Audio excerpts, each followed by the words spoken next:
Sunshine. Chapter 4. Impossible Hope. The last few weeks had been hell on earth, but despite all of that there was still hope. For a better tomorrow. For all those who survive. To go from surviving to thriving.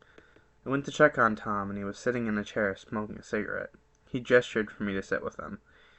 "Is it possible for you to administer morphine? The pain is palpable and my time is running out."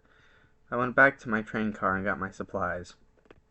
By the time I walked back in, he was fading in and out of consciousness. I tied his arm up, took out an alcohol pad, and wiped his arm down. His pulse was inconsistent and thready. Took out the needle and gave him his last high. "Thank you, Seb." His eyes closed one at a time, and his body went limp. At the end of his life he was loved, and after his departure he will be sorely missed. Sparky came into the room and started howling. I just grabbed him and held him close. He was grieving, and it would soon be my turn.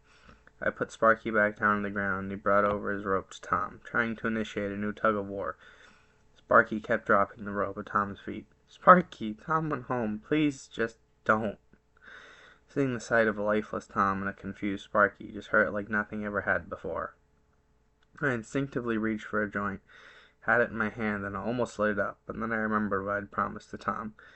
"Oh, for fuck's sake, you just had to go and die, old man." I just went over and felt his wrist for a pulse. None was found. Was I surprised? Not at all. Was I heartbroken? I was so far beyond heartache. Now it was time to tell Gordon and Andy. This was so very reminiscent of El Paso. As anyone who had died in the hospital, it was my duty to inform the family or next of kin. As I walked out of Tom's train car, the weight of his passing hit me. My eyes became watery portals and my legs gave out from under me. "Seb, man, you okay?"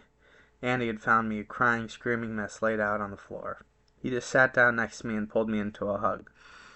Then I felt the train gradually stop and Gordon appeared next to us. "Tom's gone. Oh, God." Gordon and Andy just pulled me in for a hug. I so desperately craved an escape, the tears and screaming finally died down. Gordon had a few questions. Where is he, and did he go peacefully? I used my shirt sleeve to wipe my eyes.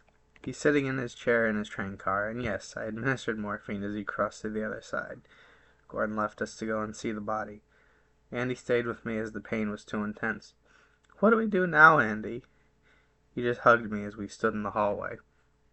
Stay tuned for Chapter 5 coming out soon. Dead and Buried. Okay, bye. Love y'all.